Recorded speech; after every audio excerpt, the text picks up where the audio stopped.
you guys doing? This is Angela Bash giving you the latest scoops of what is in the entertainment industry. Thank you guys for always staying tuned, and if you guys haven't done so already, just click below and just hit the subscribe button, and it will connect you with all the things that has related with Angela Bash. Now, I am actually going to talk about an actual story, true story, where I get to talk about Epic. So, being a team member, it has its perks. And funny enough, when we got the chance to actually explore Epic Universe and got to see everything about Epic. Honestly, I was kind of anticipating. I got there a day before, stayed in a hotel, and I was waiting for. I should have stayed in a Universal hotel, but I didn't because I didn't know if they were open yet. It turns out towards the end of the day, I found out they were the new hotels that were open, still the Luna, but not the main one that's on the resort. But interesting enough, like it was a great chance to really, because California, Japan, and Universal Japan get all the good stuff. But I'm happy that they get the good stuff because whatever doesn't work for them, Universal Orlando takes advantage of that. So with Epic opening up, it was a big opening. I got there early, like around 10, because they were opening that early. So when I got there, it was interesting because I don't know if anyone's watching this video. Because I didn't have a car and my friend dropped me off, so I didn't want him to hold my luggage because I had to go back home because it was Saturday. I mean, it was Saturday I was staying here, and then Sunday I went to the park. So it was the first time I opened Epic, but sadly enough is I couldn't figure out what to do with my luggage, so I literally went to guest service just to go in there to see if I can leave my luggage there so I don't have to worry about bringing it everywhere to Epic. The funny thing is that they just opened the guest center, so like they didn't really have like the protocols on how to hold luggage or anything like that. So it was kind of like I kind of opened that door for them because theme park people are crazy, so they will always happen to do the most epic things all the time. Long story short, I ended up bringing my luggage, lugging it all across Epic Universe.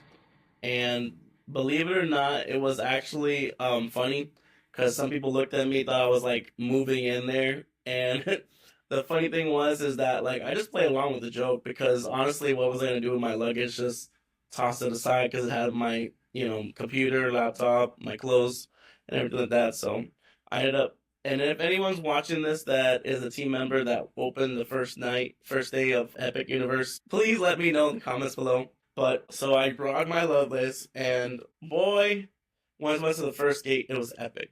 It was truly magnificent. But the one world that really set apart from all the other ones, I have to say, is Mario. I love Mario Land. Not only did it immerse me in the creativity and the imagination part, but it really captivated my soul because I'm a 90s kid. I grew up playing Mario, not like 80s kids that grew up like when Mario first came out, Nintendo 64. But that's when I played it. On 64, I used to play Super Mario Brothers. And even when I used to work at Universal and we had break time, we all would play Mario Super Smash Brothers. And so like this was like a pivotal moment in my life because I never thought I was able to ever experience that. And the fact that, unfortunately, unlike the other lands, when you walk through them, you just walk through a standardized gate. But with Nintendo Land, Mario Land, you basically literally, the elevator takes you up towards imagination. And when I walked into the thing, I was so happy.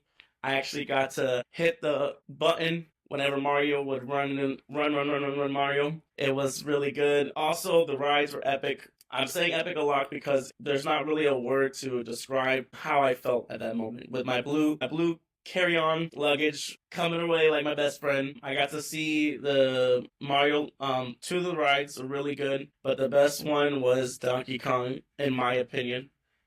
Even though some of the team members were looking at me, scoffing at me. You know when people look at you and you can just tell that they're immediately talking about you, and you don't even have to know what they're saying. You're just gonna know. Like, I'm just like, damn, I didn't have a place to put it, and the luggage compartment couldn't fit it. So, so whatever. But I had fun going to Donkey Kong Land, and then when I went straight there, I went to Monster Land, and sadly enough, the Wolf Ride wasn't available to ride yet, but I'm telling you this right now because those are my two favorite lands when I was hopscotching across the land. And they really were really good. I love the Frankenstein ride. If you guys haven't ridden it yet, the only reason why I'm posting this video now is because everyone's posting videos and everyone's allowed to post videos now. Because when you first went to Team Preview Night, you couldn't post any videos or you couldn't take any videos. You could take your phone out because the map was on the phone, but you couldn't make any calls or anything like that, or else you would be terminated. Terminated. Like the Terminator. But so when I got off the Frankenstein ride, it was like, so the best way to describe the Frankenstein ride would be like a better version of Hogwarts in Islands of Adventure. Now, I have nothing bad about the ride at Hogwarts because I do like the ride, but I think what they did with the elements that they put into it felt more real. It felt more realistic, and it took you on a journey, you know, and the way that they set up the ride, I can actually see them create a movie. And Universal, I'm giving you the pitch idea. If you need a screenwriter or a director or an actor to play any of those characters, I'm submitting my name right now. But that way the ride storytelling is so good that it could actually be like I felt, in my opinion, because I'm a filmmaker and I'm an actor. So when I went through the ride, it kind of felt like I was in the story and I was in the world. And I can actually, throughout the whole time, I was enjoying myself. And of course, that lovely simulation that Universal always does, you feel water. No matter what ride you're doing, you feel some type of water on your face. I don't know how they do that, but they do that all the time. And I just got used to it. So when the water scene came up, I was like, fudge. Because I was not expecting that, but I should expect it because every ride that I've ever ridden, from Spider-Man, Transformers, any ride you can name it, you always got soaked. Like, not like super soaked, like a water park, but more like, oh damn, what the hell? Like someone spit in your face. Overall, those two rides, Donkey Kong and the Frankenstein ride, were epic. They were great. I recommend those rides for anyone. But now we're gonna get to the part of the other sides. So, How to Train Your Dragon was enormous, huge. It was the first of its kind. And because it was the first day opening night, there was no characters around to see or anything like that because remember, they were test riding everything. So basically, all the rides in the park were at least less than 5 minutes to 10 minutes. The only ride that was actually the most was How to Train a Dragon, the main one. And it kept on breaking down every single time because I guess they were just testing everything. So, I didn't get a chance to ride it. That's probably one of the only rides I haven't got the chance to ride besides Ministry of Magic, which I was sadly disappointed. And I'm going to just tell you why I was sadly disappointed because, you know, when they were talking about it and advertising from beginning to end before I ever got the chance to walk in there, like, I was expecting it differently. I was expecting it, like, tremendous. And when I walked in the land, it just kind of felt like a downgraded Hogsmeade.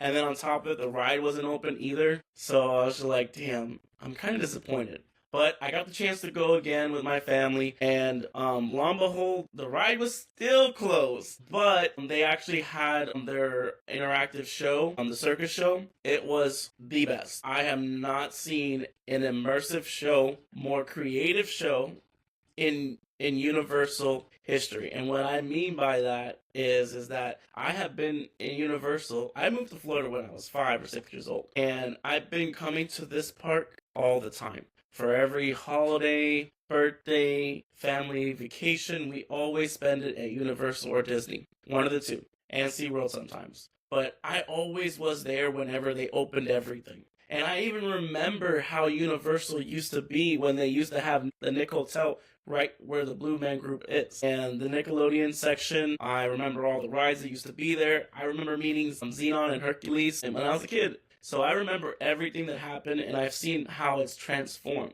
And not many people can say that. You can read about it online, and you can dabble at it, you can look at the pictures, but I am probably one of the few lucky ones that actually was able to experience it as it evolved. And I was actually there for opening day for Islands of Adventure. The fact that I was able to go to immerse myself in a lot of the shows that I grew up as an adult loved. As a teenager to an adult. Because How to Train Your Dragon was a great epic film. The fact that they've actually announced the live action will be coming summer when Epic opens up is not a coincidence. That is actually, if they didn't make it that way, that was perfect marketing strategy, because there's a lot of things that you can do, and not when I went there, but after a couple, as it gets closer and closer to opening day, they immerse themselves, and I usually got to see the baby.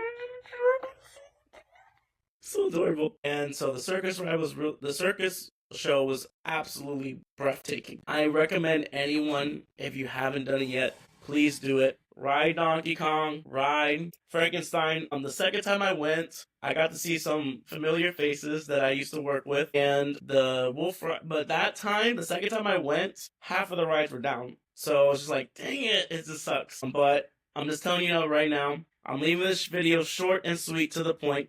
The grand opening of Epic Universe will be on end of May if nothing changes. But I'm just telling you guys right now, this journey will take you into immersive worlds, and each of them have a thrilling, breathtaking, astonishing thing about it. And so I, as a filmmaker, as a creative person, as a creative director, I recommend you guys going to the Epic whenever you guys get the chance, whether it's buying the 3-part tickets, or if you're a team member and you're still able to go, just go for it. If you still have extra tickets to bring someone along, bring your family, bring your friend, or bring someone that needs to, that wants to go. Because I'm telling you this right now, from the moment you step on that park, Universal outdid themselves. They did themselves so good. And I hope you guys take the time, immerse yourself, enjoy it, eat the food. By the way, I ate at the Hogwarts section,